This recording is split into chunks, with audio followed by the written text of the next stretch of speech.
ದೇಶದಲ್ಲಿ ವಾಯು ಮಾಲಿನ್ಯ ನಿಯಂತ್ರಿಸುವ ಪ್ರಯತ್ನಗಳ ನಡುವೆ ಕೇಂದ್ರ ಸರ್ಕಾರವು ಇದೀಗ ಹಳೆಯ ವಾಹನಗಳಿಗೆ ಸಂಬಂಧಿಸಿದಂತೆ ನಿಯಮಗಳಲ್ಲಿ ದೊಡ್ಡ ಬದಲಾವಣೆಯನ್ನು ಮಾಡಿದೆ.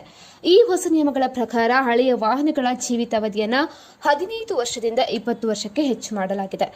ಇದು ವಾಹನ ಮಾಲೀಕರಿಗೆ ಒಂದು ರೀತಿಯಲ್ಲಿ ನೆಮ್ಮದಿ ನೀಡಿದ್ದು, ಯಾವ ರೀತಿಯ ಬದಲಾವಣೆ ಇದೆ ಎಂದು ತಿಳಿಯಲು ವಿಡಿಯೋವನ್ನು ಪೂರ್ತಿಯಾಗಿ ನೋಡಿ ಹಾಗೂ ವಿಡಿಯೋವನ್ನು ಲೈಕ್ ಮಾಡಿ, ಹಾಗೆ ಏನೇ ಡೌಟ್ ಇದ್ರೂ ಕಮೆಂಟ್ ಕೂಡ ಮಾಡಿ.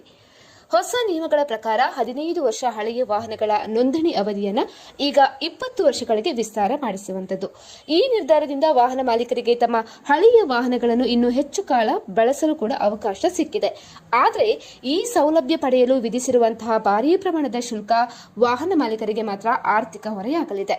ಕೇಂದ್ರ ಸರ್ಕಾರದ ಈ ನಿರ್ಧಾರವು ಹಳೆಯ ವಾಹನಗಳ ಬಳಕೆಯನ್ನು ಕಾನೂನುಬದ್ಧಗೊಳಿಸುವುದರ ಜೊತೆಗೆ ಅವುಗಳ ಮರು ನೋಂದಣಿಗೆ ಹೊಸ ದರಗಳನ್ನು ನಿಗದಿಪಡಿಸಿದೆ.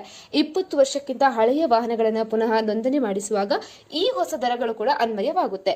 ಈ ದರಗಳು ಹೇಗಿದೆ ಅಂತ ಹೇಳಿದ್ರೆ, ಮೋಟಾರ್ ಸೈಕಲ್ಗೆ ಸುಮಾರು 2,000, ಅದೇ ರೀತಿ ಲಘು ಮೋಟಾರು ವಾಹನ ಕಾರುಗಳಿಗೆ 10,000, ಅದೇ ರೀತಿ ತ್ರಿಚಕ್ರ ವಾಹನಗಳಿಗೆ 5,000, ಇನ್ನು ಆಮದು ಮಾಡಿದ ವಾಹನಗಳು 4 ಅಥವಾ ಅದಕ್ಕಿಂತ ಹೆಚ್ಚು ಚಕ್ರದ ವಾಹನಗಳಿಗೆ 80,000.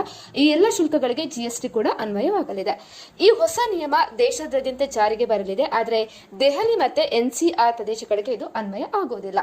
ದೆಹಲಿಯಲ್ಲಿ ಈಗಾಗಲೇ 10 ವರ್ಷ ಹಳೆಯ ಡೀಸೆಲ್ ವಾಹನಗಳು ಮತ್ತೆ 15 ವರ್ಷ ಹಳೆಯ ಪೆಟ್ರೋಲ್ ವಾಹನಗಳ ಬಳಕೆಯನ್ನ ಮಾಲಿನ್ಯದ ಕಾರಣಕ್ಕಾಗಿ ನಿಷೇಧ ಕೂಡ ಮಾಡಲಾಗಿದೆ.